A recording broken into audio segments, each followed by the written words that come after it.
Hello everybody and welcome back to the Teachers Fitness Academy podcast. I'm your host Chrissy Morris and we are going to be chatting all around kind of quick fixes and shreds today. So if you're listening here on YouTube, hi, thank you for tuning in. Or over on Spotify, if you could drop me a follow and subscribe on either of those, that'd be absolutely amazing. It's always great to have you guys on board, and then you get notified when there's new episodes, but they do come out weekly. 6 p.m. on a Wednesday, that's sort of the routine, and yeah, weekly tips around teaching, navigating your fitness journey around that as well. So today we're talking about sort of reasons why I really wanted to unpick why a 12-week shred, 8-week shred. I think it's so easy to see these messages out there, and I think September is very much like it's almost like a new year for teachers, isn't it? I think September comes around, it rolls around, and we feel like it's sort of this new year and we want to kind of really throw ourselves into it, which is great, and I'm all for using that as a reason to jump into your fitness journey, because sometimes we do need that push, sometimes we do need something there to really sort of like throw us into that. However, I think it's also really important to consider that a 12-week shred, a 10-week shred, an 8-week shred, whatever it might look like, is not going to be appropriate for you as a teacher, and here are my reasons to why it is not going to be appropriate, and this is what we're really going to dive into today. So first of all, what is a 12-week shred? So a 12-week shred is when you sort of set yourself an amount of weight that you want to lose over a certain time, and you'll tell yourself that you want to have a complete transformation in that amount of time, probably giving yourself some quite unrealistic results and unrealistic expectations. With a 12-week shred, if you're really sticking to it over a set amount of times, or an 8-week shred, whatever it is, because you've got sort of quite a high goal over a short period of time, the intensity and level that you need to put into that over that period of time needs to be quite high. So that means that your calories are going to be much lower than what they would be if you were doing more of a sustainable journey, because you're wanting to lose the weight at a quicker rate. Your training is going to be much more intense, because again, you're losing the weight at a quicker rate. That's what you're wanting to aim for, and your discipline around it has got to be much higher. Now, the reason that this works so well for people is that people can get it into routine, they follow it and they stick to it and they see the results, which is great. However, I always feel like there's a massive problem with any sort of shreds or cuts that you use when you are sort of building it in around a certain deadline and you're giving yourself such a short amount of space of time to work towards, and that's that it quite easily, as soon as that time period is done, as soon as you're finished and you're at the other end of it, you quite easily can go into the mindset of, okay, I'm done now, I'm going to go back and my diet's finished, I'm going to eat exactly what I want when I want, and go back into really bad old habits, which then obviously you don't gain the weight straight away, but over time, over the next few months, over the next few weeks, you gradually start to put the weight back on, and it goes back into that cycle of losing weight, gaining weight, losing weight, gaining weight, losing weight, gaining weight. And I see that so many times in teaching, and my mission is very much about how can we build fitness into our lifestyle. Teaching is not a career, in my opinion. I feel like it is a lifestyle. So how can we build fitness into our lifestyle so that we are feeling good, so that we can see consistent results, so that we can see consistent changes over a longer period of time, and so that we're not going back to square one after 3 weeks, after 2, after 8 weeks, after 10 weeks, after 12 weeks, whatever that might be. And I feel like in teaching in particular, it's not like any other job, and with other jobs maybe this would feel a little bit more appropriate because you've got the time element to do it. Around teaching, there's a lot of reasons why I'd even say that period of time, 8, 10, 12 weeks, is putting a hell of a lot of pressure on you, and it's given such a negative sort of connotation between you, health and fitness, and it's just going to have a negative impact on your relationship between food, nutrition, training, and that's what we're trying to avoid. And this is why I just think it is not appropriate. So in teaching, my first point is that you are not going to have a cut-off at a set amount of time. Most jobs you can say, I'm going to leave work at this time and I'm going to get to the gym by this time, this is my routine, I do it every single day. When we have a set routine like that, it's quite good because we can predict on the days when we're going to feel more tired, we can predict the days which are going to be more challenging, we can predict the days which are going to feel easier, because you're doing that same routine week in, week out.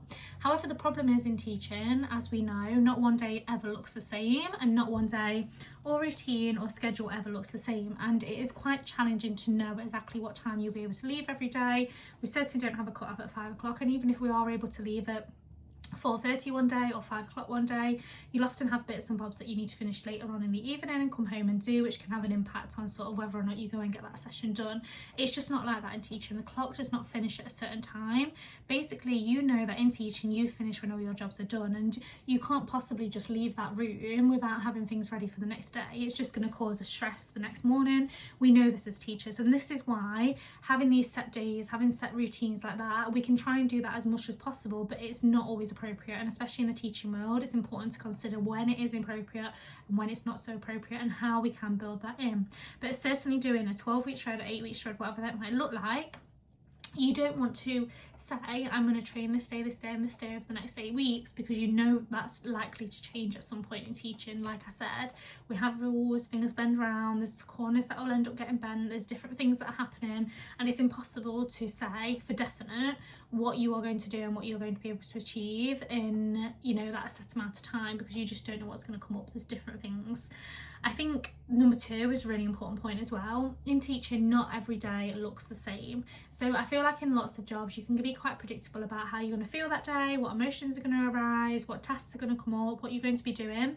In teaching, it's just so unpredictable. Like, obviously you have your day with lessons, but you can't predict how little Billy, who's coming in the morning, is going to be feeling.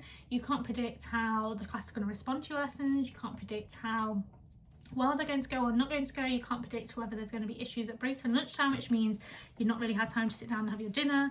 You just can't predict how the day is going to go. And whereas in a normal job you can. And I think in teaching, what's really, really important to consider is that you are at 100% all of the time. When you are in that classroom, you are working at capacity all of the time, all day.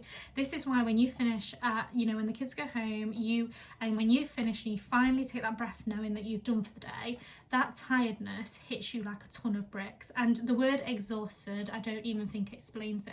I genuinely am a firm believer that unless you've done it, unless you've spent a period of time teaching, it is impossible to truly know how exhausted you get from that job.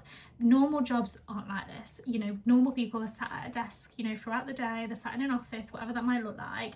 The exhaustion and energy levels and the feeling that you get from a week of teaching, especially when you're heading into week 3 or 4, it's just different. And this is what's really important to consider. Is it appropriate for you to be training 6 times a week, 5-6 times a week around teaching when your energy levels are that low?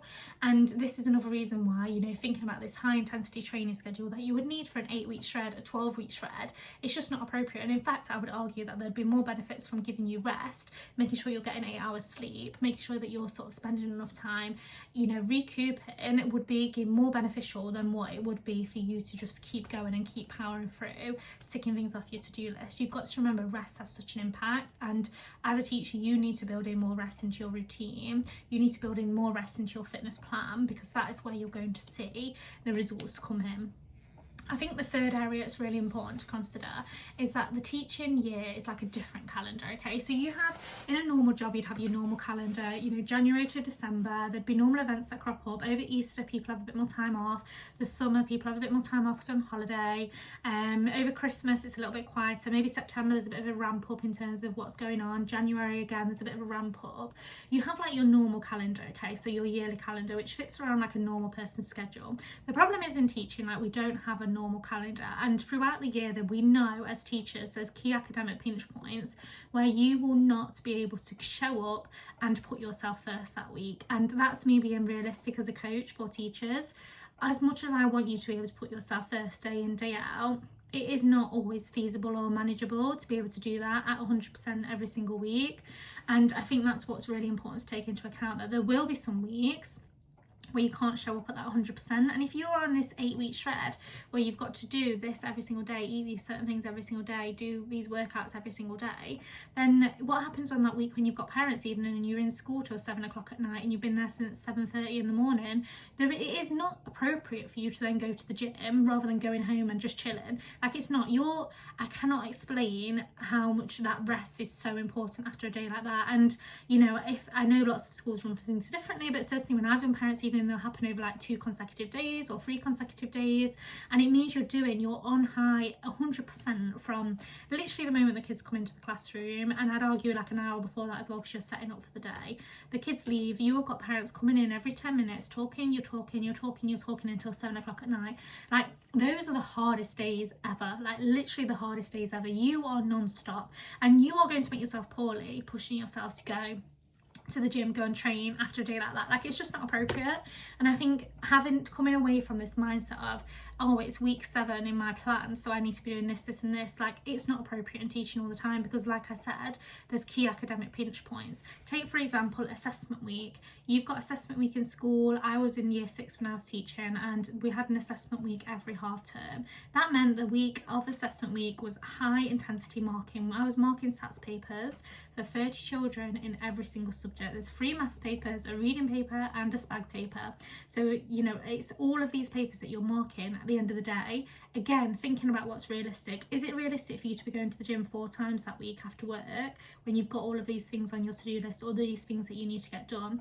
And it's about being realistic around those pinch points and understanding that the teaching year is completely different to a normal role or a normal job, and actually looking at your year in sort of like 10-week chunks or 12-week chunks, it's just not appropriate, because that's not how teaching works. Like, we're in half-term chunks, and actually parts of those half terms are not going to be as successful, because there's always areas of the half term that's not quite right there, or areas of the term that's not quite, or that's going to make it very challenging to show up at 100% throughout that period of time. So that's so important to take into account with your fitness journey. And it's so important that you're manipulating your training, your nutrition, your programming around that, so that you can still see results, but we're understanding how to slow things down when necessary and when needed.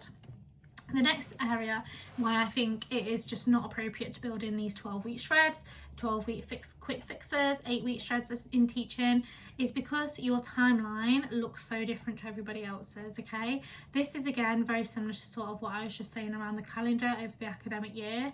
Your timeline looks so different. You are working from your new year being September to September. Your endpoint is August next year, which is actually a great endpoint, because you're working towards a summer holiday, which is great, and I feel like that always gives you the motivation to get going.